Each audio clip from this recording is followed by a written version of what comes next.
rencontre via des images, des photos et des textes de 19 artisanes de Suisse romande, mais on aurait pu les rencontrer peut-être ailleurs. 19 métiers différents, parfois rares, parfois en voie de disparition. J'allais le dire. Ouais, déjà. Et puis on les a rencontrés dans 19 ateliers qui sont assez magnifiques, avec des odeurs, avec des matériaux nobles, avec des outils dont j'ignorais toujours le nom. Et même dans des endroits insolites, comme le temple d'Orbe, donc un peu même des ateliers nomades, on va dire. Il est né suite à la parution du livre L'aimant bien plus qu'un lac, qu'on avait fait avec Claude Doucet. On a voulu enchaîner sur des artisans.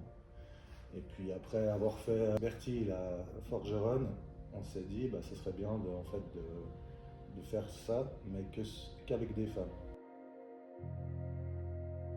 C'était assez facile parce qu'en fait on allait avec les deux, enfin on allait les deux en même temps. Et moi c'était pratique pour moi parce que comme Blaise il pose des questions aux artisanes pendant qu'elles travaillent, elles oublient un peu ma présence. Donc pour moi pour faire les photos c'était royal parce qu'elles ne me voyaient plus. Donc... Ça, tu sais bien faire disparaître. Et puis moi, l'idée, Oui. c'était de les faire, qu'elles soient au travail, qu'elles soient au boulot, donc de ne pas faire des entretiens pour en faire des portraits, mais des textes sur le vif. Et puis pendant ce temps, toi, tu tournais autour Voilà. avec tes appareils. Mais c'est bien parce que l'attention était détournée parce qu'elle devait répondre aux questions, donc elle ne me voyait plus et puis moi je pouvais laisser tranquille. Il y en a plein, il y a une forgeronne, une souffleuse de verre, il y a une tatoueuse.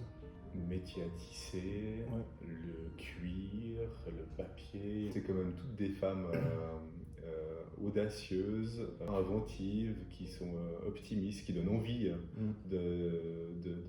qui donnent envie en fait. Et puis après il y a aussi des connaissances.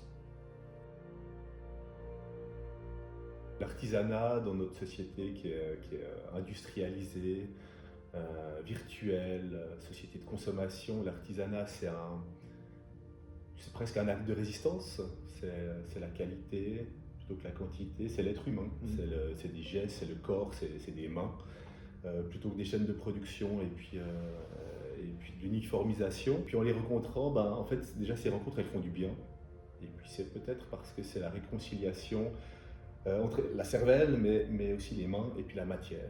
Et ça, je crois que la société en a besoin. Puis c'est aussi bien parce que c'est des métiers qui sont en train de disparaître, certains, où il n'y a pas beaucoup de jeunes qui les connaissent et qui n'ont même pas l'idée de faire ça. Donc si ça peut donner des vocations, ça serait sympa. Magnifique préface de Marie-Hélène Lafont. Oui.